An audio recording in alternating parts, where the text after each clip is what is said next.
Joining us is old friend Jessica Bennett from Newsweek. We're going to talk about how much is beauty worth at work. Uh-oh, that sounds controversial. Jessica, welcome back. Thanks so much. All right, Jessica, you know, basically what I want to do is ask you about all these amazing polls, right? Okay. So I hope you got the numbers in front of you. Okay. Let's just get started. Give me an amazing fact. Go. Okay. So we surveyed about 200 corporate hiring managers, and we also surveyed 1,000 members of the general public. I think the hiring manager statistics are the most telling. 57% of managers believe an unattractive but qualified candidate will have a harder time getting a job, and 68% believe that once a person is hired, looks will continue to affect the way managers rate job performance.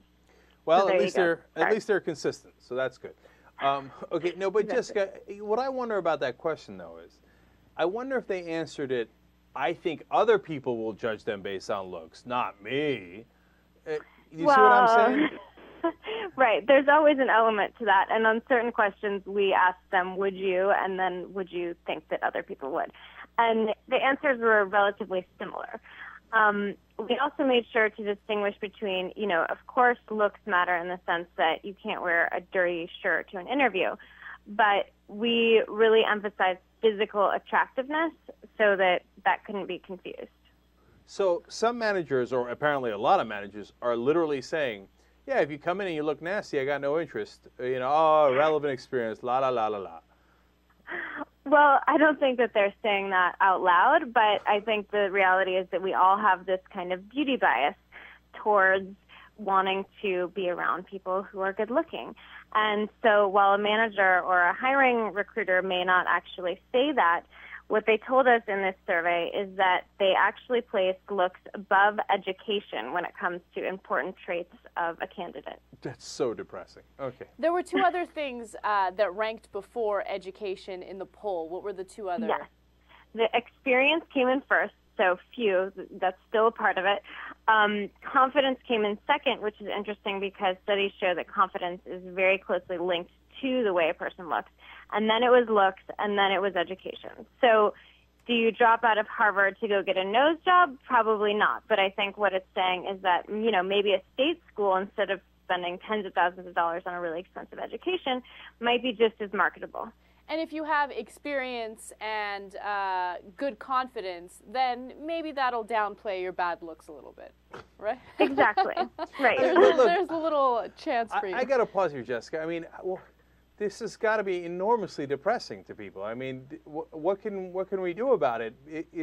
If you're born unattractive, I mean, what? So you're hosed? Right. Well, I mean, this was the big struggle that I had in writing the piece, is that I wanted to kind of end on a positive note.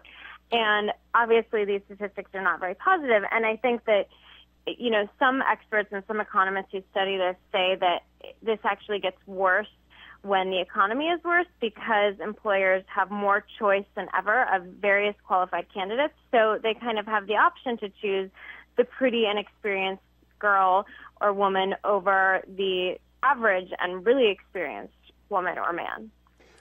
And you know, let me just, one more thing there. Okay, it's not just guys picking hot women, right? I mean, it's also attractive men who have an advantage, but also when other straight men are picking, they pick hotter guys. Is that right? Right. I mean, I'm not sure if anyone has actually broken this down, you know, straight versus homosexual and how it all breaks down men versus women. But yeah, it doesn't just affect women. The beauty premium, which is what they call was the amount of money you make more than an unattractive candidate, for men is actually higher. An attractive man will make $250,000 more money than an unattractive man over his lifetime. How much? 250,000? Mm-hmm. Which is about 5%. Jesus. You know, Cenk brought up a really interesting point, because there was another study done that focused on how your attractiveness can actually hurt you when it comes to getting hired. So let's say you're an attractive woman. If you are getting interviewed by a female employer, you're less likely to get the job because the female employer will see you as competition.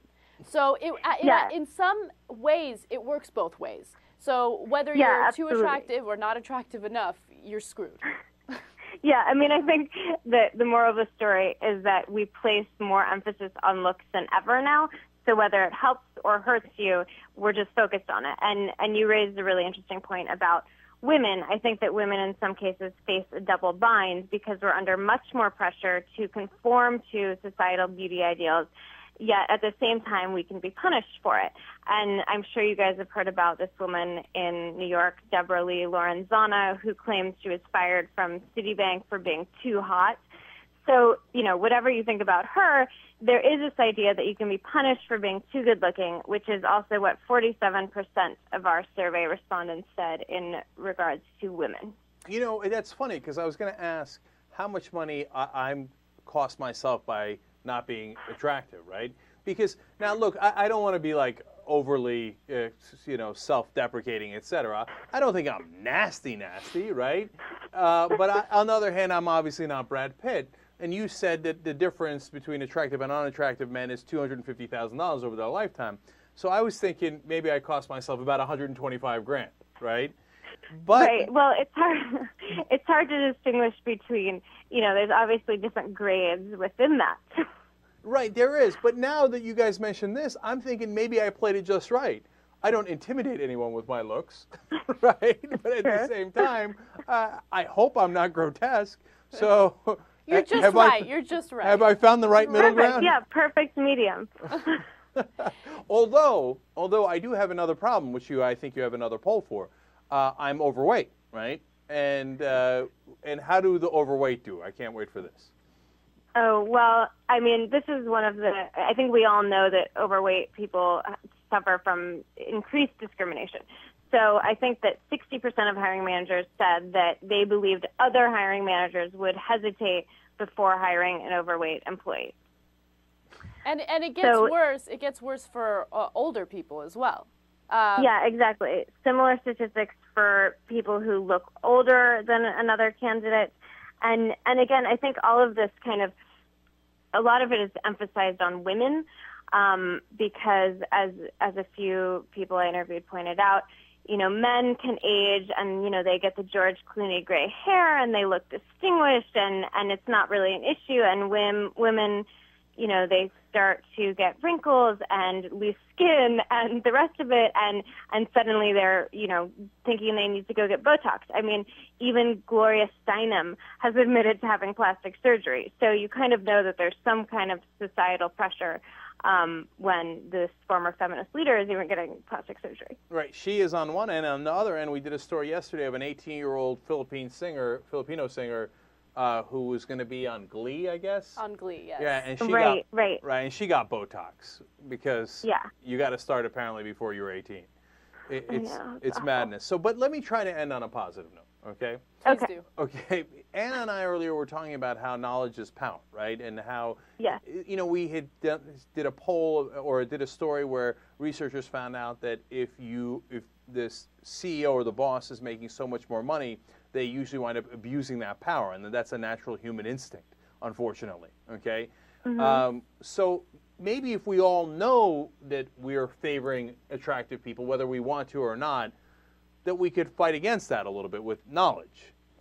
Yes, I think you're right, because I think that the fact that we're talking about this will make people think about it and will make recruiters think about it and hiring managers think about it, because nobody wants to admit that they're actually that shallow or vain. So if they recognize what they're doing, then of course you really do want to hire the most qualified candidate. That's what's going to be best for the bottom line. And then one more positive thing, because as Anna pointed out, the two things that were above you know, looks was experience and confidence. And confidence, even if you're not confident now, that can be changed. You can gain confidence. And to me, that said, don't do an Obama. Take it strong. Right. Okay. And if you take it strong, it doesn't matter. Like, so I can come in, yeah, I'm overweight, and so I come in, yeah, so what? So what? What are you going to do? Okay. What you're going to do is you're going to hire him. Okay. Exactly. Wow. I don't know if you should be that strong in an interview. But. And another thing about confidence goes a long way. It does, it does. And another thing about confidence is even if you're not the most attractive person in the world, if you walk into an office feeling as though you are, the person that's interviewing you is going to be fooled into thinking the same thing. So, fooled into Exactly. thinking. Yes.